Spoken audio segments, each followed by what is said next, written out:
Hello，各位老友記，你哋嘅樓市保鏢 Jackie 又嚟啦。今集真係乾貨爆炸，咁無論你想買二手樓呢，定係驚中2025年嘅新陷阱啊，跟住呢條片呢，包保你唔會中伏。咁第一鑊就係呢假房源大起底啦，見到業主跳樓價，富婆呢急走佬嘅標題，90%都係釣魚嚟。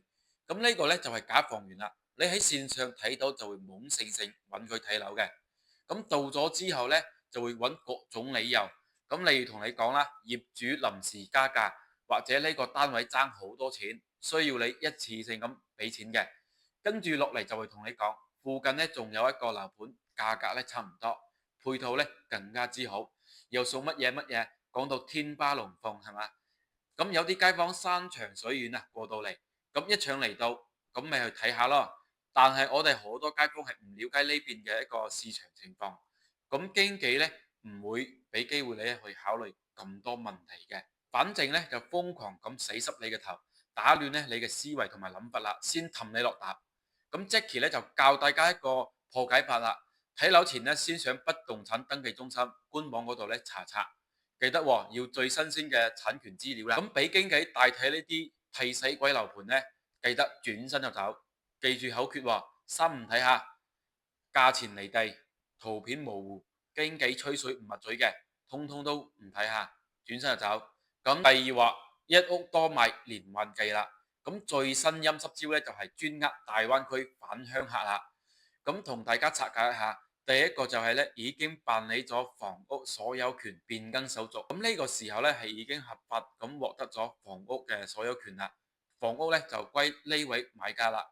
咁第二個就係咧，我哋大家都冇辦理產權變更，咁呢種情況就係優先保護合法佔有房屋買受人啦，即係話咧呢位買家已經提前住咗入去嚇，咁我哋咧好多香港街坊咧咁遠水路。辦理流程好多都係交俾經紀人做嘅，所以一定要揾一個專業負責嘅經紀人啦。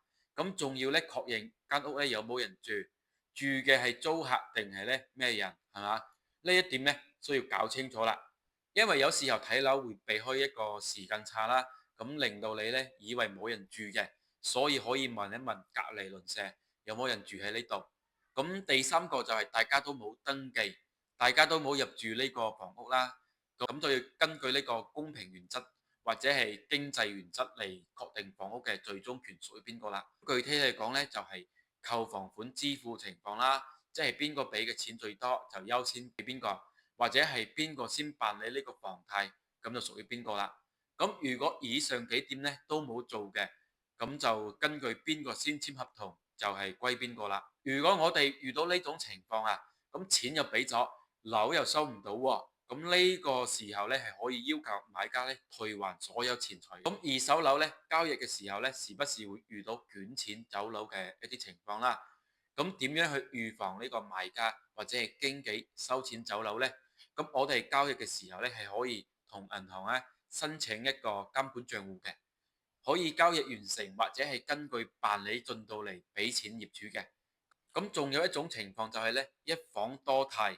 意思就係咧，原屋主用呢間屋啊做咗好多筆抵押貸款，好多金融公司同埋咧私人抵押個人嘅徵信報告咧係冇顯示嘅，即係唔會喺徵信報告嗰度咧體現出嚟啦。買咗呢一種樓咧，後續會帶嚟好多麻煩，即使你辦晒所有手續啊，你都係冇辦法住入去嘅，或者住入去咧會受到咧好多債主嘅騷擾嚇。咁我哋交易嘅時候係可以查房產證件啦。首次入押嘅房產證件咧，會有一個紅色嘅抵押登記印章。如果係銀行做咗二次抵押，仲會多一個綠色嘅二次抵押印章嘅。做咗二次抵押，證明咧已經榨乾咗呢個單位嘅剩餘價值啦。咁需要結清呢啲債務先可以過戶嘅。咁我哋亦都可以要求買家咧提供呢個最新嘅徵信報告，睇清楚佢嘅抵押嘅金額是否咧係超咗房產價值啦。如果超咗係會影響你過戶確權登記啦。如果係超出交易金額咧，一定要賣家俾錢解押，千祈唔好自己貼錢喎。同埋咧要求佢喺中國法院官網咧查佢有冇經濟糾紛。做咗呢幾步咧，基本上可以避免99%嘅麻煩。覺得 Jackie 咧講得詳細，記得點個 like 喎。咁我同佢講一講2025年嘅終極陷阱啦，超貸劏房術最新嘅變種玩法，免費送樓、月收租騙局，專呃咧退休人士嘅，一樣同大家拆解佢哋點樣去操作嘅。咁例如有個單位急住出售，原本價值100萬，佢依家賣70萬，咁我就將呢套房咧賣俾你啦，揾一個第三方嘅墊資公司咧幫你去墊資，每一嘅利息咧係2%嘅，跟住落嚟咧攞呢套房去銀行做一個高評，你買過嚟係70萬，佢實際上嘅價值咧係100萬係嘛？俾15%嘅首期啦，咁仲有15萬嘅現金俾你嘅，即係呢套房呢，你買咗就淨賺15萬現金啦。大家聽咗呢，係咪覺得好吸引呢？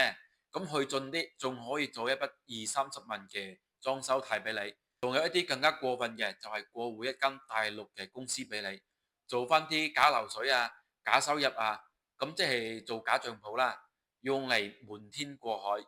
咁樣就可以喺銀行嗰度咧做一個高評高貸啦。原本100萬嘅房，佢可以令到佢咧價值200萬喎，再去銀行嗰度做一個抵押，咁樣就可以套出咧百零萬嘅現金啦。再加埋一筆裝修貸咧，就超過呢間屋嘅實際價值。咁房又有咗啦，咁錢又有咗啦，係咪以為咧自己執到寶呢？你唔好以為咁簡單喎，呢啲債咧最終係要你孭嘅，要你去還嘅。咁有啲街坊就會覺得啦，呢個同正常嘅買樓呢唔係差唔多咩？嗱，繼續聽我講落去啦。呢種案例啊，如果你做咗第一，你嘅還款年限呢係會變短咗嘅。仲有就係呢，還款嘅方式同埋時間呢，一般嘅年限都係1年啦、3年啦或者係5年嘅。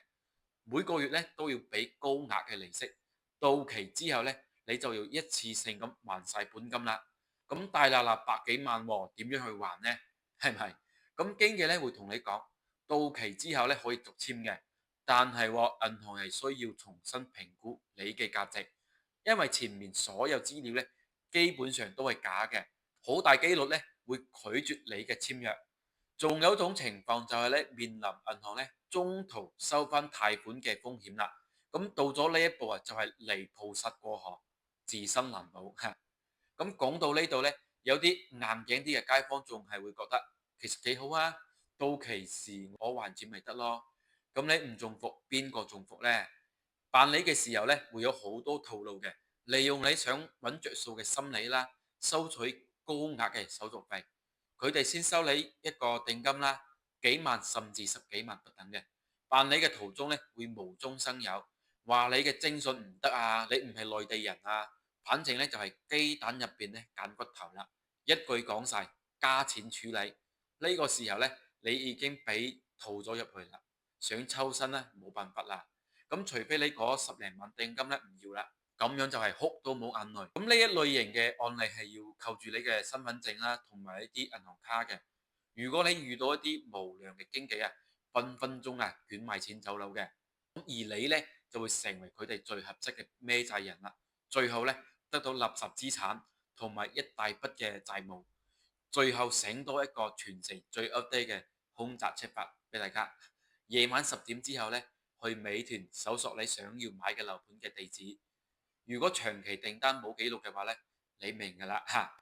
咁亦都可以問一問物業或者係周邊嘅鄰居啦，一定要擘大雙眼嚇，多啲去了解。最緊要係揾一個專業嘅負責嘅經紀。